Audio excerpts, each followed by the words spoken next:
మీ ఎలాంటి వ్యాపార ప్రకటనలకైనా వెంటనే మా ఛానల్ సంప్రదించండి. నమస్తే. ఈ రోజు మన స్టూడియోలో ప్రముఖ ఆధ్యాత్మికవేత్త జ్యోతిష్య పండితులు మాడుగుల శివప్రసాద్ గారు మనతో ఉన్నారు. సో గురువు గారితో మాట్లాడేద్దాం. నమస్కారం గురుగారు. ఆశీర్వచనం. గురుగారు, సెప్టెంబర్ మాసం విశేషంగా వృశ్చిక రాశి వాళ్ళకి ఏ విధంగా ఉంటుంది? గ్రహణం తాలూకు ఇంపాక్ట్ ఎంతవరకు ఉంటుంది? ప్రస్తుతం వీళ్ళ టైం ఎలా నడుస్తుంది? ఎలాంటి జాగ్రత్తలు తీసుకోవాలి? శ్రీ మహాగణాధిపతయ నమః.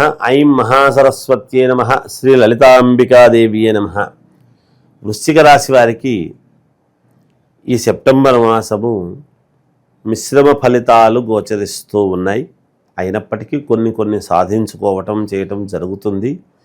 ఉండేటువంటి గ్రహస్థితుల యొక్క ప్రభావము చేత కొంతవరకు అనుకూలముగా చేసుకుంటారు.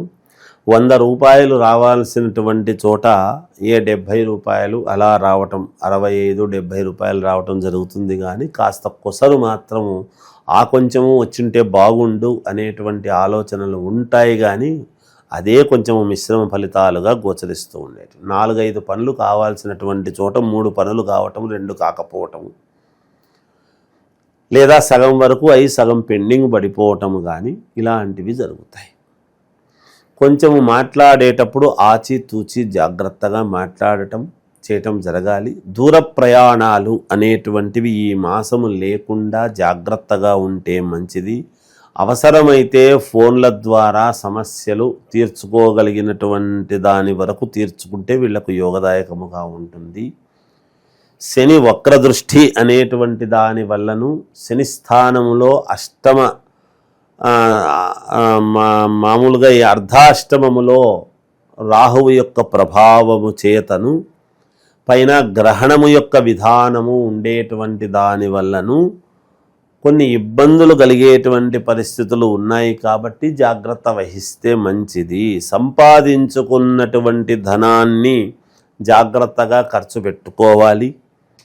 అనవసరమైనటువంటి విషయాలు కొన్ని ఒత్తిళ్లు ఎదురవుతాయి వీళ్లకు. ఇప్పుడు పెడితేనే డబ్బు, పెట్టకుంటే కరెక్ట్ కాదు, ఇప్పుడు కనుక చేస్తే మనకు మేలవుతుంది అని సందిగ్ధావస్థ ఏర్పడుతుంది. విలాసంగా బతకడానికి కోరిక వస్తుంది ఉంటుందా? బాగా వీళ్ళకి బాగా డబ్బు ఖర్చు పెట్టాలి. ఖచ్చితంగా ఏదో అవి కొనాలి, ఇవి కొనాలి, అనవసరంగా ఒక మంచి బ్యాగ్ కనపడింది అనుకోండి తీసుకోవాలి అనేటువంటి ఆందోళన పుడుతుంది. మంచి గడియారం కనపడింది అనుకోండి తీసుకోవాలి అనగానే అనుకుంటారు. అలాగే ఏదో దుస్తులు, మంచి డ్రెస్సు వేసుకోవాలి అనేటువంటిది ఉంటుంది. లేదు విహారంగా వాళ్ళందరూ పోయారు, నేను కూడా పోయి అలా చూసుకోవాలి అనేటువంటి కోరికలు ఉంటాయి. లేదా మంచి కారు కొనాలి అనేది ఉంటుంది. ఇది కాదు వేరే కారు కొంటే మంచిది మనకు, అట్లా. ఇవన్నీ అనవసరమైనటువంటి వ్యవహారాలే. లోకం ఏమైంది అంటే ఎవరినో చూసి మనం అలా ఉండాలి, ఇలా ఉండాలి అని అనుకుంటున్నాము. కానీ మనం మనలా ఉండాలి అనుకునే రోజులు పోయినాయి. మన కోసము మనము అనేటువంటిది ఎప్పుడైతే అనుకుంటామో అది చాలా యోగవంతముగా ఉంటుంది. నీ కుటుంబానికి నీకు మేలు చేసిన వాడివి అవుతారు. అది చూసుకోవాలి వీళ్ళు. అందువల్ల ఎక్కువగా అనవసరమైనటువంటి ఖర్చులు పెట్టాల్సినటువంటి అవసరం ఏర్పడుతుంది. అప్పుడు కొంచెము జాగ్రత్త వహించాలి వీళ్లకు. అంతేకాకుండా సమయానికి భోజనం చేయటము, సమయానికి నిద్రపోవటము చాలా అవసరము. ఎందుకంటే ఏదైనా చిన్న అనారోగ్యం లాగా వస్తే అది చిన్నదే కదా అనుకొని పెద్దదయ్యే అవకాశం ఉంటుంది. జాగ్రత్త వహించాలి అనేటువంటిది సూచనప్రాయంగా చెప్పటము. వ్యాపారాలు చేసుకునేటువంటి వాళ్లకు యథావిధిగా ఉంటుంది. ఉద్యోగాలు చేసుకునేటువంటి వాళ్లకు కూడా వాళ్ళ ఉద్యోగాలు ముమ్మరంగా సాగుతుంటే చేసుకుంటూ ఉంటారు. పైన అధికారులతో కొంచెం జాగ్రత్తగా మాట పడకుండా ఇది ఏముందిలే చిన్నది కదా రేపో ఎల్లుండో చేద్దాములే అని పెడచెవిన పెట్టి మాటలు పడేటువంటి పరిస్థితి చేసుకోకూడదు. వీళ్ళు కొంచెం జాగ్రత్త వహించి దీర్ఘాలోచనలతో ముందుకు గనక వెళితే, 1-2 సార్లు ఆలోచన చేసి ముందుకు వెళితే వీళ్ళకి ఈ మాసం యోగదాయకంగానే ఉంటుంది కాక. ఇక భూమికి పరమైన విషయాల్లో ఏమైనా జాగ్రత్తలు తీసుకోవాలి గురుగారు వెళ్ళామన్నా?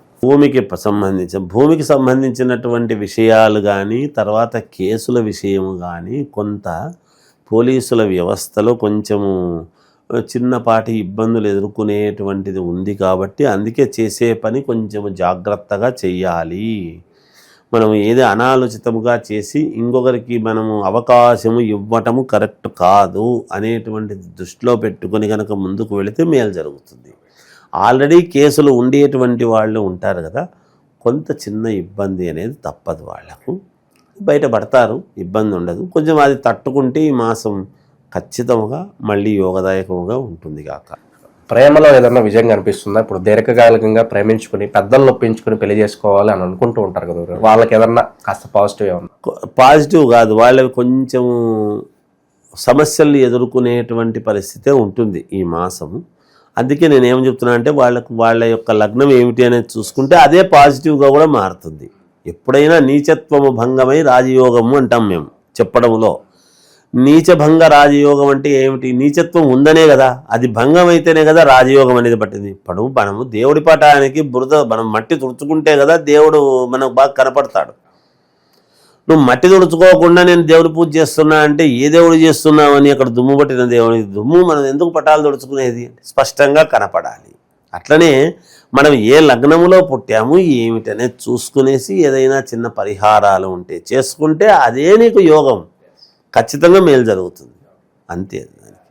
ఒక స్త్రీ వల్ల ఏదైనా తర నష్టము, పరువు నష్టము, ఏదైనా కాంట్రవర్సీలు ఎదుర్కోవడం ఇలాంటి పరిస్థితులు ఏమైనా కనిపిస్తాయి? ఉంటాయి, అవి కూడా ఉంటాయి. జాగ్రత్త వహించాలి. ఆడవాళ్లతో స్త్రీపరముగా ఉన్నది పోగొట్టుకోవటము కానీ, కేసుల్లో ఇరుక్కోవటము కానీ, లేదా ఉన్న స్థానాన్ని పోగొట్టుకునేటువంటి పరిస్థితి రావటము కానీ జరగవచ్చు. జాగ్రత్తగా వ్యవహరించాలి. 1-2 సార్లు ఆలోచన చేయాల్సినటువంటిదని అందుకనే చెప్తున్నాను నేను. అలాంటివి ఉంటాయి కాబట్టి జాగ్రత్త వహించాలి. ఓకే, ఏ వృత్తుల్లో ఉన్న వాళ్ళకి బాగా కలిసి వస్తుందంటారు ఈ మాసం విశేషంగా మనం చెప్పుకోవాలంటే? ఇప్పుడు ఇక్కడ ఏముంటుంది అంటే ఏ లగ్నములో పుట్టిండేటువంటి వాళ్లకు ఈ రాశి వాళ్లకు బాగుంటుందని చూడాలి. ఎవరు ఏ లగ్నంలో పుట్టింటారో తెలీదు. ఈ లగ్నంలోనే పుట్టాలి అనేది ఉండదు మనం కనుక లగ్నాన్ని బట్టి ఉంటుంది. ఒకటి రాశి ప్రకారముగా చూసుకున్నప్పుడైతే ఎవరికి ఏది బాగుంటుంది అంటే ఎక్కువ శాతం కలిసి వచ్చేటువంటిది మామూలుగా యథావిధిగా ఉద్యోగాలు చేసుకునేటువంటి వాళ్లకు బాగానే ఉంది. చిన్న చిన్న వ్యాపారాలు చేసుకునేటువంటి వాళ్లకు మందకొడిగానే సాగుతుంది. నష్టము లేదు, లాభము లేదు అన్నట్టుగా జాగ్రత్తగా చేసుకుంటారు. బంగారు షాపుల్లో చేసుకునేటువంటి వాళ్లకు బాగుంటుంది. వస్త్ర దుకాణాల వాళ్లకు కొంత చిన్న ఇబ్బంది ఏదో ఉండవచ్చును. అంటే సమయానికి అమ్ముడు పోక ఏదో అట్లాగే ఉండిపోయినాయి. స్టేషనరీ సామాన్ల వాళ్లకు వీళ్ళకు కొంచెం తక్కువగా వ్యాపారాలు జరగడం ఉంటుంది ఈ మాసం. కొంచెం గోచార పరంగా చెప్పాలంటే ఎలాంటి పరిహారాలు ప్రజెంట్ ఉన్న గ్రహస్థితి బట్టి వీళ్ళకి బాగా కలిసి వస్తాయి అంటారు గురుగారు? వీళ్ళు ఎటువంటి పరిహారం చేసుకుంటే బాగుంటుంది, ఇంకా మెరుగైనటువంటి ఫలితాలు వీళ్లకు రావాలి అనుకునేటువంటి వాళ్లకు ఎలాగో గ్రహణ సమయంలో చేయాల్సినటువంటి దానము బియ్యము, ముత్యము, వెండి ఇవి దానం చేయటము సహజం. తెల్లని గోవుకు వీళ్ళు ఏదైనా గ్రాసము లాంటిది ఇచ్చి గో ప్రదక్షిణ అనేటువంటిది చేయటం చాలా యోగదాయకం. చాలామంది గోవుల చుట్టూ తిరుగుతున్నారు. గోవుల చుట్టూ తిరిగితే ఏమొస్తుంది అంటే ఇప్పుడు సర్వభూతము ఆధారమైనటువంటిది గో బ్రాహ్మణేభ్య శుభం భవతు అని చెప్తున్నాం మనం. లోకా సమస్త సుఖినో భవంతుని. మరి ఆ మంత్రం ఎందుకు చెప్తున్నట్టు? గోవు చుట్టూ తిరిగితే నీకేమొస్తుంది? గోవుల చుట్టూ తిరగొద్దండి అని కొంతమంది ఉపన్యాసంలో చెప్తారు. తిరగొద్దు అని చెప్పినంత సులభము కాదు. ఎందుకంటే ఇప్పుడు ఏ శక్తి లేని వాళ్ళు ఏం చేస్తారు? చెట్టు చుట్టో పుట్ట చుట్టో తిరగాలి కదా. చెట్టు పుట్ట అనేటువంటివి రెండు ఎందుకు చెప్పినారు? మనం ఏదో వాడుక పదాలని మనం అనుకుంటున్నాం. ఆ చెట్టు అంటే మనకు ప్రతి ప్రాణి ప్రతి నక్షత్రం ఏదో నక్షత్రంలో పుట్టింటాడు. ఆ నక్షత్రానికి సంబంధించినటువంటి వృక్షం ఉంటుంది. ఆ వృక్షానికి తిరిగితే వాడికి మేలు జరుగుతుంది. పుట్ట అన్నాడు, చెట్టు పుట్ట అని. ఎవడైనా ఏ రాశి వాడైనా పుట్టకు తిరిగితే మనకు వాడు పుట్టలో పాలు పోసినట్టు అయిందిరా నాయన నాకు అని అంటాడు. ఎందుకు అంటే పుట్టలో పాలు పోయడం అనేది సుబ్రహ్మణ్య స్వామి అనుగ్రహం. సుబ్రహ్మణ్య స్వామి వాక్కు, విత్తం, కుటుంబం, నేత్రసం మనం అన్నీ చెప్తున్నాం. ఇవన్నీ ఏవో ఉన్నాయని మనం చెప్తున్నాం. అంటే మనం మాట్లాడేటువంటి మాట ఎదటివాడికి సరేలే అనిపించేట్టుగా మనం మాట్లాడాలి అంటే వాగ్దోషం లేకుండా మనకు భగవంతుడు ఇవ్వాలి అనుగ్రహం. సుబ్రహ్మణ్య అందుకే శిశుర్వేత్తి పశుర్వేత్తి వేత్తి గానరసం పడిని ఎప్పుడూ కూడా. అందుకే సుబ్రహ్మణ్య స్వామికి అలా నాదం ఊదంగానే ఇలా ఇలా ఇలా ఇలా ఊగేది ఎందుకు అంటే అది మాట్లాడేటువంటి మాట మంచి మాట అయి ఉండాలి. అది ఎదుటివాడికి ప్రీతికరంగా చెవులకు ఆస్వాదించే సరేలే అనేటట్టుగా ఉండాలి. వాక్కు. విత్తం అంటే ఐశ్వర్యం. ఐశ్వర్యం అంటే ఒక ఉద్యోగం చేసినా, ఒక వ్యాపారం చేసినా, ఒక కష్టం చేసినా, కూలి పని చేసేవాడు కూలి పని చేసినా దేనికోసం చేస్తున్నాడు? డబ్బు కోసమే కదా.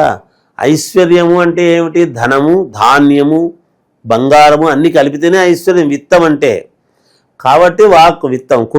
కుటుంబం అంతా కూడా సంతోషంగా ఉండాలి, కుటుంబంతో సన్నిహితంగా ఉండాలి అంటే సుబ్రహ్మణ్య స్వామిని ఆరాధించాలి. అందుకని పుట్టకు తిరగమన్నాడు.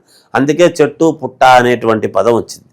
అందువల్ల అలా చేసుకుంటే యోగదాయకంగా ఉంటుంది. సో ఈ మధ్యన గోశాలకి మేము అంత తిరగలేము చేయలేము అన్న వాళ్ళు డొనేషన్లు ఇస్తున్నారు, అదైనా కూడా చేసుకోవచ్చు అంటారా?